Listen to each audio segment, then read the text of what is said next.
Hello students, welcome to my channel. Okay, welcome to Hello Physics. And today we'll be dealing with one of the question. This is a NEET level question as well as this is JEE mains questions. Okay, so now let us quickly without wasting any time go through the question. In the question they have given a point source of light S placed at the distance L in front of a center of a plane mirror. ठीक है, this is a plane mirror. You can see ये plane mirror का length D है and ये जो point S है that is the source of light. मतलब ये पॉइंट S से लाइट एमिट हो रही है सब जगह, यहाँ everywhere. Okay, now what they have told कि the distance of the source जहाँ से लाइट एमिट हो रही है मिरर से that is L. Okay, and there is a man who is walking along this path.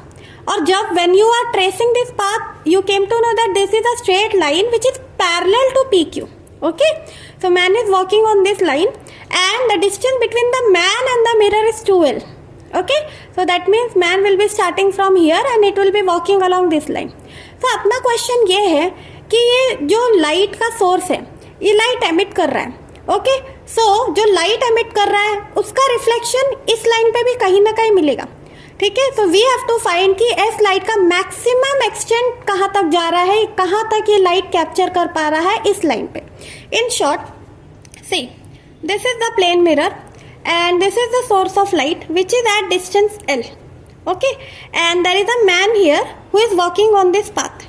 Distance between this mirror and the man is 2L. Okay, so here what happens, source of light emitted by this S. So हम draw कर लेते हैं general diagram. Okay, तो suppose this is the incident ray I. तो definitely as per law of reflection incident ray और it will reflect from the mirror and it will go till say this value. Okay, so यहाँ पे मैं यहाँ पे एक line draw कर रही हूँ नॉर्मल. तो दिस इज अपना I and this is R. Okay, similarly light यहाँ पे मिरर में भी इस अपर पार्ट पे भी इंसिडेंट होगा और रिफ्लेक्ट करके एक लेंथ तक जाएगा. Okay, so here again I am drawing a normal like this. I am extending the normal बच्चे लोग like this. Okay, here also I am extending the normal. So here you see again this is angle of incidence I am putting I dash and this is angle of reflection R dash. I and R dash will be same. Here also I and R will be same because as per the law of reflection I is equal to R. Okay, तो अपने को क्या पता करना है, पता है ये जो रिफ्लेक्टेड रे यहाँ पे गई है अपर, मैं अगर एक्सटेंड कर दूं तो यहाँ से ये जो मैक्सिमम लेंथ तक रिफ्लेक्टेड रे पहुंच रही है यहाँ से यहाँ तक, ये जो लेंथ है अपने को इसकी वैल्यू डिटरमाइन करनी है. ओके, सो हमने देखा था कि ये जो मिरर का लेंथ है D है, यानी इसमें का इतना पार्ट D अपने को ऑलरेडी पता है. अब we have to find this value X and this bottom value. ठीक है, मतलब ये लाइट अगर इस पूरे लेंथ को क्रॉस करेगी तो यहाँ पे विजिबल नहीं होगा कुछ एंड यहाँ पे विजिबल नहीं होगा. मतलब मैक्सिमम इस पाथ पे मैक्सिमम एक्सटेंट तक लाइट पहुंच रही है. We have to find that length जहाँ तक लाइट जा रही है, इसके बाहर नहीं पहुंचेगी, यहाँ तक ही लाइट पहुंच सकती है. Okay, so this is the visible part. This entire path is the visible part. अपने को उस विजिबल पाथ का लेंथ ढूंढना है. So quickly let us right this with the let us put the nomenclature. तो ये मैंने A दे दिया है, then I have took a length here like B. यहाँ पे मैंने C मार्क कर दिया है and then here I have mentioned this point as P and this point as Q, this point as R and this point as S. Okay, so now let us consider first this part. ये question का हम ये वाला part हम consider करते हैं. Okay, so यहाँ पे as if I am focusing from the diagram, ये वाला diagram देखना है बच्चे लोग. Okay, so here you can see if I am drawing this, ये I डैश है तो ये एंगल थीटा में ले रही हूँ. सो ऑल्टरनेट एंगल के हिसाब से theta equal to I dash, that mean theta equal to I dash and which is also equal to R dash, law of reflection. So now let us take the angle. I am taking tan theta. tan theta क्यों? क्योंकि theta के सामने अपने को opposite available है and adjacent available है. ठीक है, एडजेसेंट अवेलेबल है. So now tan theta is equal to we have opposite that is AB and adjacent is BS.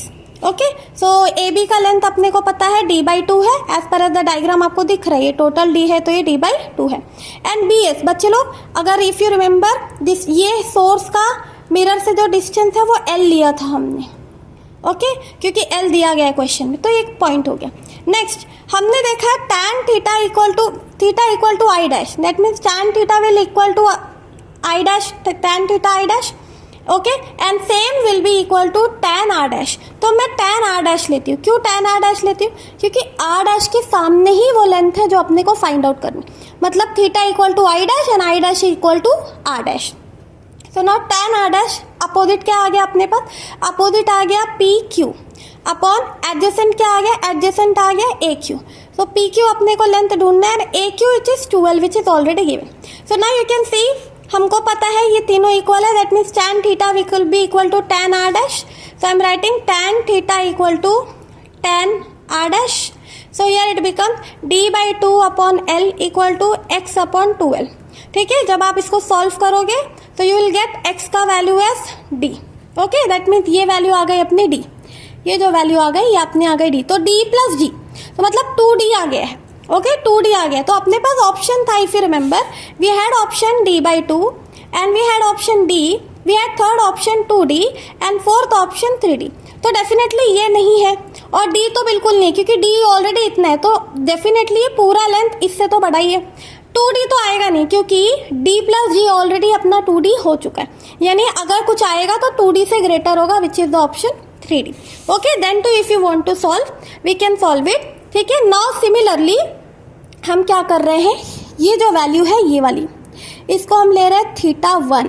Okay, तो अब देखोगे आप theta 1 equal to I dash, theta 1 equal to I dash, theta 1 is equal to I dash.